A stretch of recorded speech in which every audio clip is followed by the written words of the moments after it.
बिस्मिल्लाहिर्रहमानिर्रहीम, अस्सलाम वालेकुम। Welcome to our channel dear students. आज का जो हमारा लेक्चर है वो है सिंपल हार्मोनिक मोशन, जिसको हम इन शॉर्ट एसएचएम भी कहते हैं। इससे पहले जो हमने लेक्चर पढ़ा था, लेक्चर नंबर 6, जिसमें हमने जो वेव कैरेक्टरिस्टिक्स है वो हमने पढ़े हैं, जिसमें हमने टाइम पीरियड, फ्रीक्वेंसी और इसके अलावा वेव स्पीड, वेव फ्रंट और वेव लेंथ ही पढ़े थे इसमें। लेकिन आज जो हम लेक्चर स्टार्ट कर रहे हैं वो बहुत ही इंटरेस्टिंग होने वाला है। वो है simple harmonic motion. Simple harmonic motion पढ़ने से पहले हमें एक टिपिकल मूवमेंट है जिसको हम पेरियोडिक मोशन कहते हैं, वो भी स्टडी करना लाजमी है, क्योंकि सिंपल हार्मोनिक मोशन में पढ़ने के लिए या उसको स्टडी करने के लिए पेरियोडिक मोशन का एग्जांपल होना या उसमें जो है ये मोशन लाजमी होना चाहिए, अदरवाइज वो सिंपल हार्मोनिक मोशन नहीं कहलाएगा। तो चलिए हम स्टार्ट कर लेते हैं। सिंपल हार्मोनिक मोशन पढ़ने से पहले पेरियोडिक मोशन। पेरियोडिक मोशन है क्या? पेरियोडिक मोशन बेसिकली एक मूवमेंट है, एक मोशन है जिसमें वो ऑब्जेक्ट जो है वो रिपीट हो, बार बार वो मोशन रिपीट हो और इट्स सेल्फ अपने ही आप रिपीट हो इन इक्वल टाइम इंटरवल। वो रिपीटेशन जो है वो इक्वल टाइम इंटरवल में हो। जैसे कि सपोज करें कि ये ऑब्जेक्ट है, ये इस पॉइंट पे ये कंटिन्यूसली एक रोटेशन कर रहा है, सेम पोजीशन पे आए जहां से स्टार्ट हुआ था, इसको कहते हैं कि वन रोटेशन या वन साइकिल। ऐसे आप ही रिपीट होते रहे और हर रिपीटेशन में इसकी जो टाइम है वो सेम लगे, टाइम इंटरवल जो है इसमें सेम लगे, तो वो मोशन पेरियोडिक मोशन कहलाते हैं। जैसे कि सपोज करें कि एक पेंडुलम है हमारे पास, इसको हम सर्टेन हाइट पे एक्सट्रीम पोजीशन पे लेके जाते हैं। उसके बाद अगर हम इसको छोड़ेंगे यहाँ से तो ये ग्रेविटी की वजह से वापस आएगा, लेकिन ये स्टॉप नहीं करेगा, यहाँ पे आ जाएगा, अगेन वापस जाएगा। तो ये फर्स्ट एक्सट्रीम पोजीशन पे आके फिर वापस जिस पॉइंट पे हमने छोड़ा था वो बेसिकली वन साइकिल कहलाता है, वन साइकिल कहलाता है। अगर दूसरे दफा हो तो दूसरा साइकिल, तीसरे दफा हो तो तीसरा साइकिल। तो हर रिपीटेशन, हर साइकिल में इसको टाइम जो है वो अगर सेम लगे तो उसको हम कहेंगे सिंपल पेरियोडिक मोशन उसको हम कहेंगे। जैसे कि सिंपल डेफिनेशन में लिखा हुआ है, motion which repeats itself in an equal time interval. Time एक से हो तो वो पेरियोडिक मोशन कहलाता है। एक तो ये हो गया, और दूसरा जो हमारे पास है वो इस मास स्प्रिंग सिस्टम का भी एक एग्जांपल है पेरियोडिक मोशन। तो ये याद रखें कि पेरियोडिक मोशन को सम टाइम आप ऑसिलेटरी मोशन भी कह सकते हो, ऑसिलेटरी मोशन भी कह सकते हो, ठीक है, या ये वाइब्रेटरी मोशन भी कहलाता है मोशन। तो आइए हम स्टार्ट कर लेते हैं। ये तो पॉइंट हमें समझ में आ गया था पेरियोडिक मोशन क्या है। तो हम स्टार्ट करते हैं सिंपल हार्मोनिक मोशन, जिसको हम इन शॉर्ट एसएचएम कहते हैं। S stand for simple, H stand for harmonic and M stand for motion. Simple harmonic motion किस तरीके से डिफाइन होता है, अगर इसके पहले हम डेफिनेशन देख लेते हैं, उसके बाद इस डेफिनेशन को हम प्रूव करते हैं इस पिक्चर के साथ। ये कहता है कि when an object oscillate means backward forward move करे, जिसको हम वाइब्रेटरी मोशन भी कहते हैं, about a mean position. Mean position means वो पोजीशन जिस पे वो एक्चुअल रेस्ट में हो। जैसे कि इस पिक्चर में देखें, अगर ये पेंडुलम है तो इसकी जो मीन पोजीशन है वो ये कहलाएगा। मीन पोजीशन को सम टाइम आप इक्विलिब्रियम पोजीशन भी कह सकते हो, इक्विलिब्रियम पोजीशन, जिसमें बॉडी रेस्ट में हो, तो यहाँ पे बॉडी यहाँ पे रेस्ट होगा इस पोजीशन पे। तो mean position then its acceleration is directly proportional to the displacement and directed towards mean position. Simple harmonic motion basically बहुत ही आसान वर्डों में अगर मैं आपको बताऊं तो ये एक ऑसिलेटरी मोशन है। ऑसिलेटरी मींस बैकवर्ड फॉरवर्ड, जिसको आप वाइब्रेटरी मोशन भी कह सकते हो या पेरियोडिक मोशन भी कह सकते हो। नॉर्मल वैसा ही मोशन है, लेकिन इसमें जो है वो एक्सेलरेशन जो बॉडी का है वो डायरेक्टली प्रोपोर्शनल है टू द डिस्प्लेसमेंट। जो डिस्प्लेसमेंट है उसके डायरेक्टली प्रोपोर्शनल है एक्सेलरेशन, और and directed towards mean position. और इसकी जो डायरेक्शन है, इसकी इस एक्सेलरेशन की जो डायरेक्शन है वो ऑलवेज मीन पोजीशन की तरफ है। तो मीन पोजीशन को सम टाइम आप इक्विलिब्रियम पोजीशन भी कह सकते हो। कैसे है, इस पूरे डेफिनेशन को समझने के लिए हम आते हैं इस पिक्चर पे, उसके बाद ये मैथमेटिकल डेरिवेशन हम स्टडी करेंगे। ये बेसिकली एक मास स्प्रिंग सिस्टम है, जिसमें एक मास है, दूसरा स्प्रिंग है, और इसी पिक्चर के 4 हमने स्टेप्स बनाए। ये बेसिकली पिक्चर जो है वो वर्किंग पोजीशन में है और हर पोजीशन बेस में हमने डिफरेंट पिक्चर बनाया ताकि ये हमें समझ में आ जाए। तो ये वाली पोजीशन है, ये आप नोट कर लें। तो ये पोजीशन में डॉटेड लाइन बनाता हूँ यहाँ पे। ये जो पोजीशन है ये बॉडी का जो है वो मीन पोजीशन है, मीन पोजीशन, जिसको आप इक्विलिब्रियम पोजीशन भी कह सकते हैं, इक्विलिब्रियम पोजीशन। अभी ये बॉडी का जो इक्विलिब्रियम पोजीशन है, अब क्या होता है, स्टेट नंबर 1 बॉडी हमारे पास जो मास है वो इक्विलिब्रियम स्टेट में है। अब इस मास पे हम फोर्स अप्लाई करके किसी एक्सट्रीम पोजीशन, किसी हाईएस्ट पोजीशन पे लेके जाते हैं। जैसे कि इस पेंडुलम में हमने फोर्स अप्लाई करके एक्सट्रीम पोजीशन पे लेके आए, इस पोजीशन को कहते हैं एक्सट्रीम पोजीशन, ठीक है। अब जब हम एक्सट्रीम पोजीशन पे आ गए, यहाँ पे फोर्स अप्लाई हमने किया, स्टेप नंबर 2 पे हम यहाँ पे आ गए।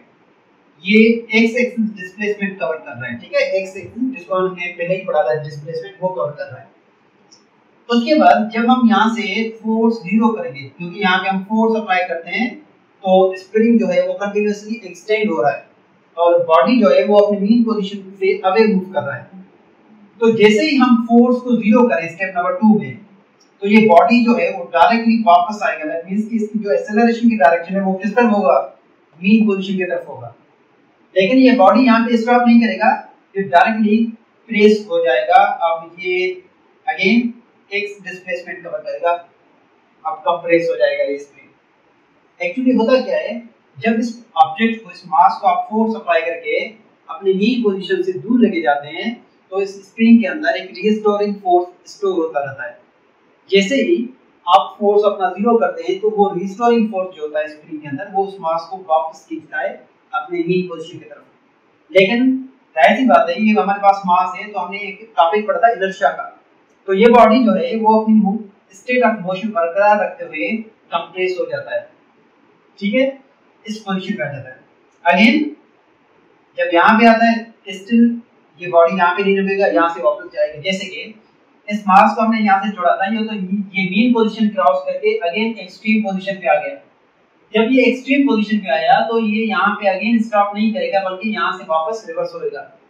दैट मींस कि यहाँ से इस तरफ आ रहा है तभी एक्सेलरेशन मीन पोजीशन की तरफ है, यहाँ से वापस जा रहा है तभी एक्सेलरेशन मीन पोजीशन की तरफ है। तो यहाँ पे भी यही प्रोसेस हो रहा है।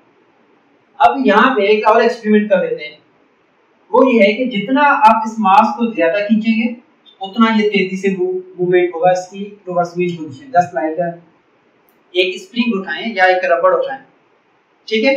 जैसे कि आप नॉर्मली मार्केट से दूध लेके आते हैं तो उसमें ऊपर से रबड़ बंधा हुआ होता है, उसको आप निकाल के जो सर्किल में होता है उसको आप काट लें। तो एक तरफ से उसको आप होल्ड कर लें और दूसरी तरफ से आप फोर्स अप्लाई करें।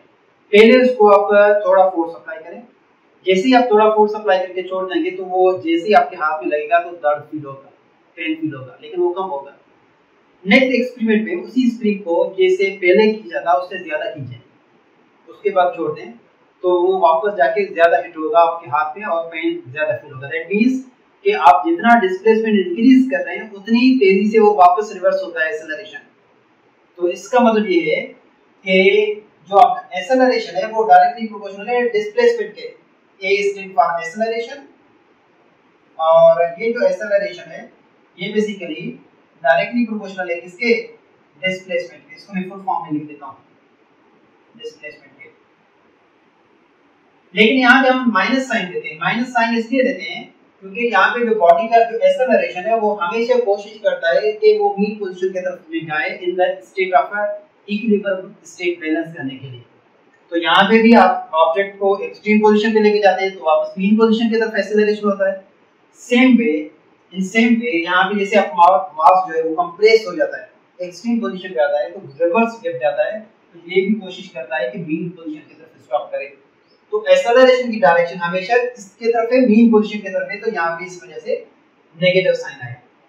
जैसे ही हम डायरेक्टली प्रोपोर्शनल साइन खत्म करें तो ये होगा एक्सेलरेशन इज इक्वल टू कोई constant term multiply by minus x. अब हर एक्सपेरिमेंट में, हर इक्वेशन में जैसे ही आप जो डायरेक्टली प्रोपोर्शनल साइन खत्म करेंगे तो कोई कांस्टेंट फैक्टर आएगा। और सिंपल हार्मोनिक मोशन में जैसे कि मास स्प्रिंग सिस्टम में जो कांस्टेंट फैक्टर है वो है के। यहाँ पे लिख देता हूँ, जो कांस्टेंट हमारे पास फैक्टर है वो आएगा के। अब के क्या है, के जो बेसिकली वो स्प्रिंग कांस्टेंट है। के क्या है, के बेसिकली हमें स्प्रिंग का नेचर बता रहा है और स्प्रिंग हर स्प्रिंग की जो वैल्यू है वो अलग होती है। तो यहाँ पे आ गया के, तो ये होगा a is equal to minus by k into x kx। ये जो इक्वेशन है ये इक्वेशन कहलाएगा, this is the formula of a simple harmonic motion, ये के is h n। Again k जो है वो स्प्रिंग की वैल्यू बता रहा है यहाँ पे, बल्कि a अगर मैं अलग अलग से बात करूं तो जो a है ये a जो है वो एक्सेलरेशन को रिप्रेजेंट कर रहा है, ठीक है। और सेम वे k जो है वो स्प्रिंग कांस्टेंट को रिप्रेजेंट कर रहा है और x जो है वो डिस्प्लेसमेंट को रिप्रेजेंट कर रहा है। इसको रिप्रेजेंट कर रहा है, डिस्प्लेसमेंट को रिप्रेजेंट कर रहा है। अब a एक्सेलरेशन नॉर्मली है वो ये वाला एक्सेलरेशन है और x यानी कि ये डिस्प्लेसमेंट जो आप एक्सटेंशन कर रहे हैं वो है, और a जो है वो स्प्रिंग की वैल्यू बता रहा है। जैसे कि नॉर्मली अगर आप किसी भी पेन से जो नॉर्मल पेन होते हैं जिसको आप प्रेस करके ऑन ऑफ करते हैं, तो उसमें से अगर आप स्प्रिंग निकालें तो उसको आप इजीली एक्सटेंड कर सकते हो या इजीली उसको प्रेस कर सकते हो। लेकिन उसी स्प्रिंग की जगह पे हम किसी बाइक का या कार का जो जंपर होता है उसको हम निकालें, वहां पे भी स्प्रिंग लगा होता है, उसको आप हाथ से प्रेस या एक्सटेंड नहीं कर सकते। दैट मींस के वहां पे उस स्प्रिंग कांस्टेंट की जो वैल्यू है वो ज्यादा है, तभी हमें ज्यादा फोर्स अप्लाई करना पड़ता है। लेकिन नॉर्मल जो पेन होता है उसमें स्प्रिंग कांस्टेंट कम है, जिसकी वजह से हम उस पर कम फोर्स अप्लाई करते हैं। तो ये था आज का हमारा टॉपिक सिंपल हार्मोनिक मोशन। तो स्टूडेंट्स अगर आप नए हैं तो इस चैनल को लाइक करें। ये था हमारा आज का लेक्चर, ताकि हर आने वाले वीडियोस जो है वो आप तक पहुंच सकें। तो इसके बाद जो नेक्स्ट टॉपिक हमारा होगा वो होगा सिंपल पेंडुलम का। जैसे कि मैंने यहाँ पे पिक्चर ऑलरेडी बनाया हुआ है, क्योंकि सिंपल पेंडुलम भी बेसिकली पैरेडिक मोशन है। तो नेक्स्ट लेक्चर इंशाल्लाह फिर मिलेंगे। Thank you very much, see you next.